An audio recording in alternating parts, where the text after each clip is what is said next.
Hello, hello. Happy Thursday to you. I hope that you're having a great week, a productive week, most importantly, and a safe one at that as well. And if you're joining me here on the replay, thanks so much for joining us. I really appreciate you being here. But most important, what makes this show fun is that we are currently live, and I'm excited to welcome you on today's live Level Up conversation. Welcome to Level Up with WinnieSun. Market Update.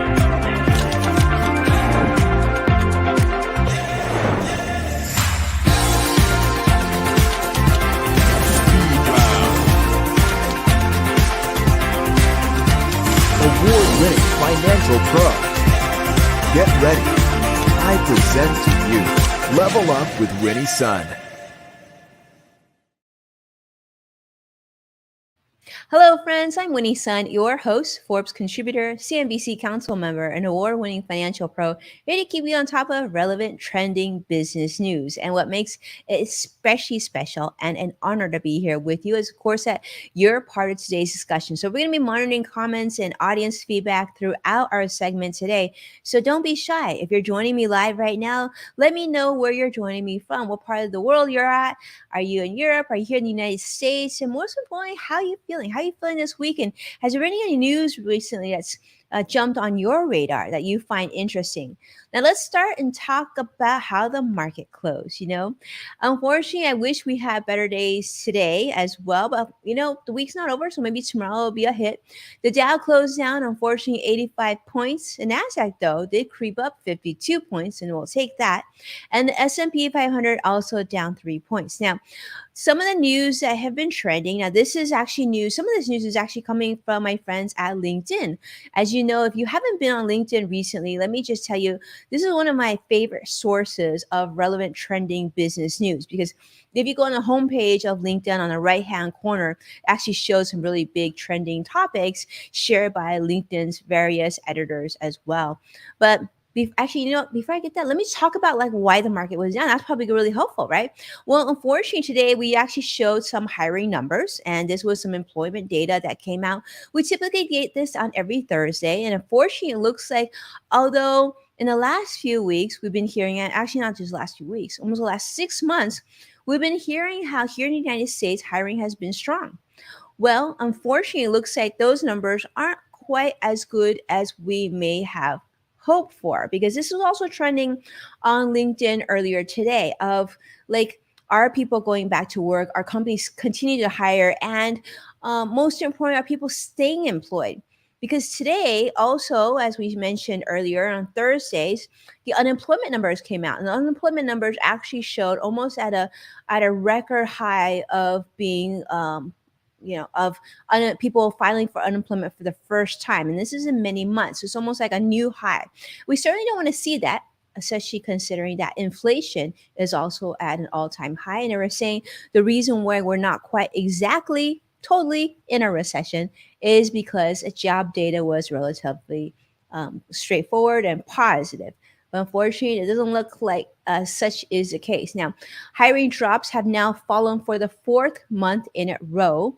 So companies are hiring less people. It's down over 8% since July. And this was also shared on LinkedIn News earlier today. So we like to see companies continue to hire because they're making investments in their labor force.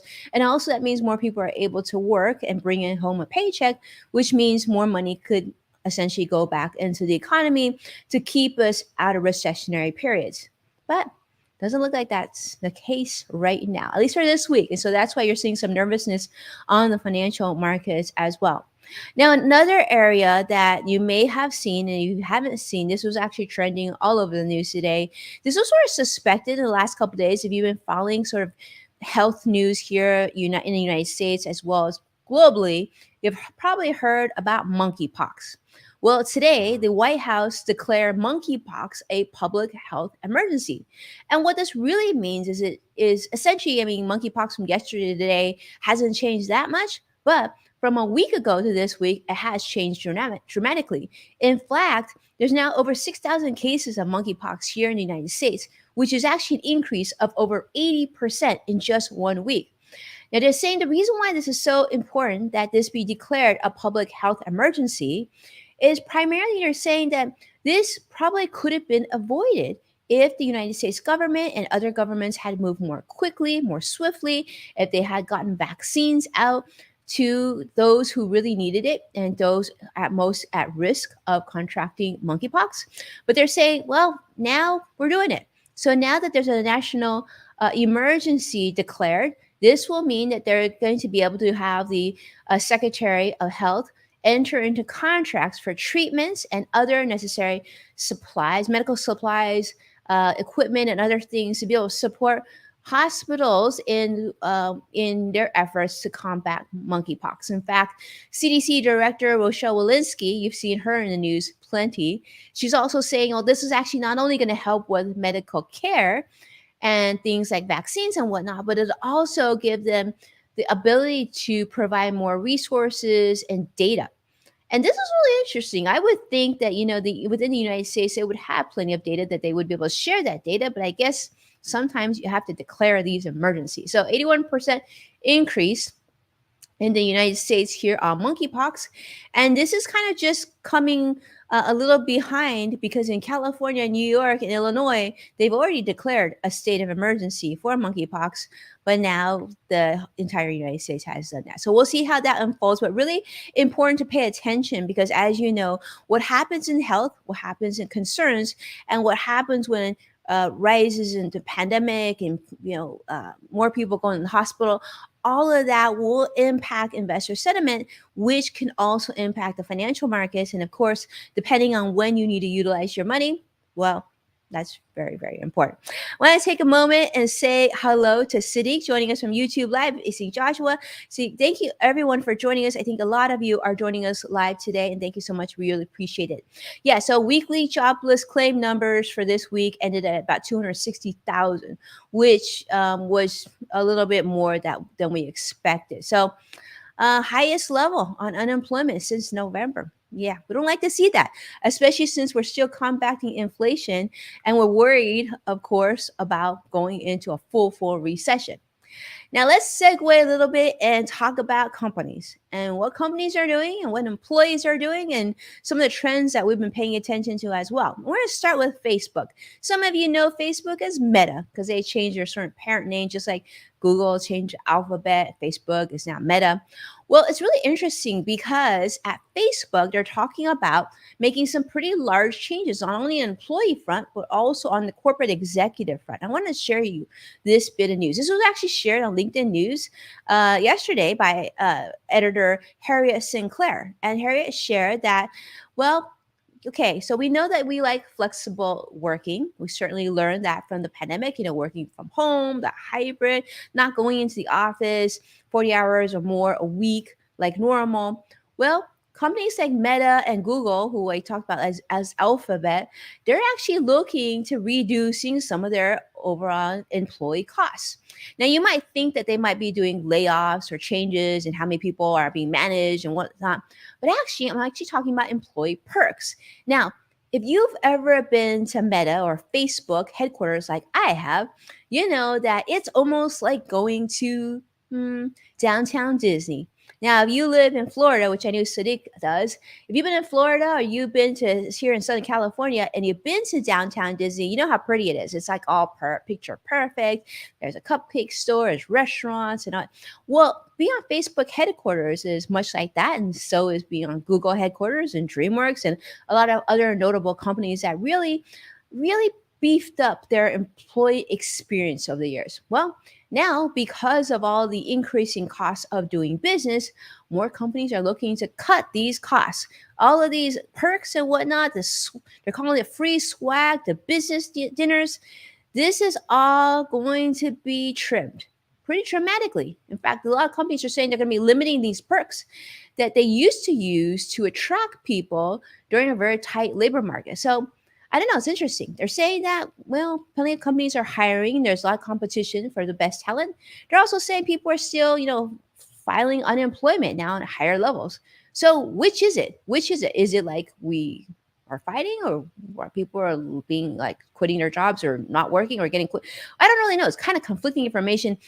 It's really hard to figure out exactly what that means, but I think what it does mean for you and I is to pay attention to these trends, because if you're working at a company and you're hoping for that raise or you're hoping for that promotion, you might be looking at other perks that are currently enjoyed at your company being decreased sooner rather than later, and maybe you just want to hold on to that job. Not really sure.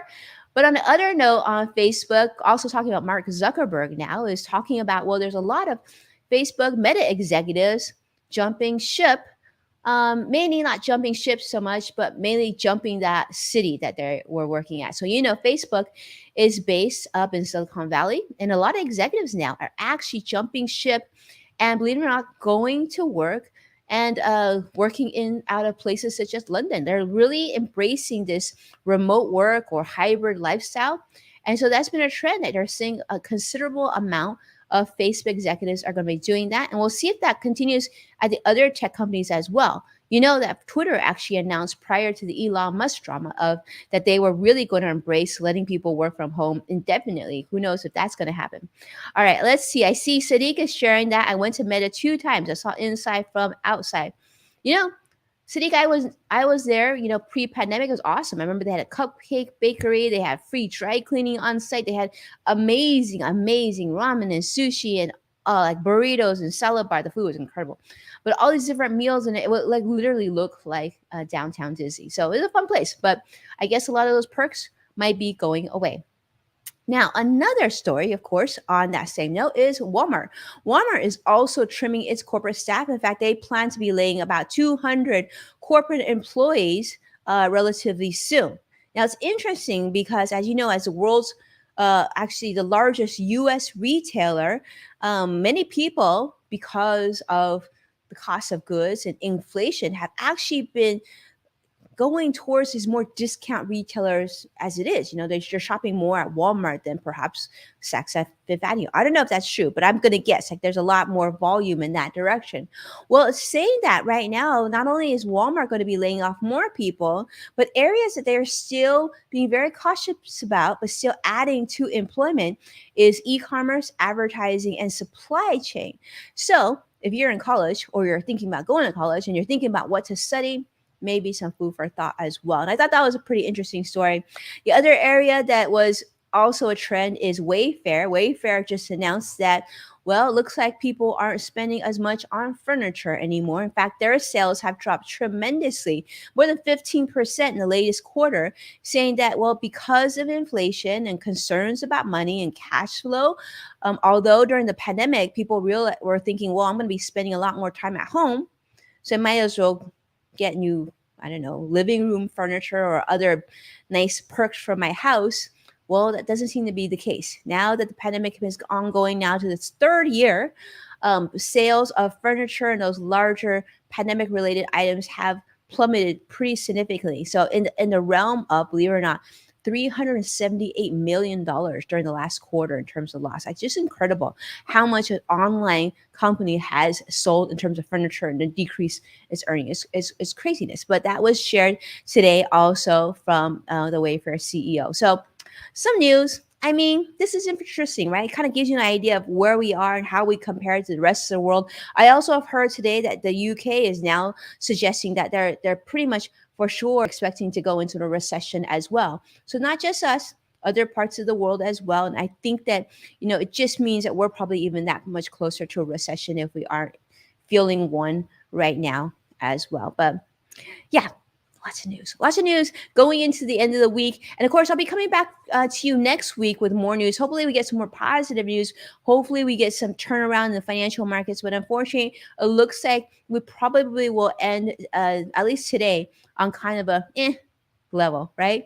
And thank you so much, Joshua. I see you, CrossX Fighter, joining us on YouTube Live. Thanks so much for joining us and being here with us. It is always a treat. I'm always honored to be here, and I actually look forward to spending some quality time with each of you as always. So that's what's happening in the world of financial news, and certainly some of the trending topics that we're seeing on LinkedIn news as well. With that, thank you so much, my friends, for watching, supporting our program, and take a moment, if you can, to share this show with someone that you care about. And a reminder, you can find full episodes of Level Up with WinnieSun on NASDAQ, the KBCW, Amazon Fire, and Roku. And of course, don't forget our Yes Factor podcast, which is on the LinkedIn Podcast Network, is available everywhere that you tune in to podcasts. So be well, and I can't wait to see you again next week. Take care now.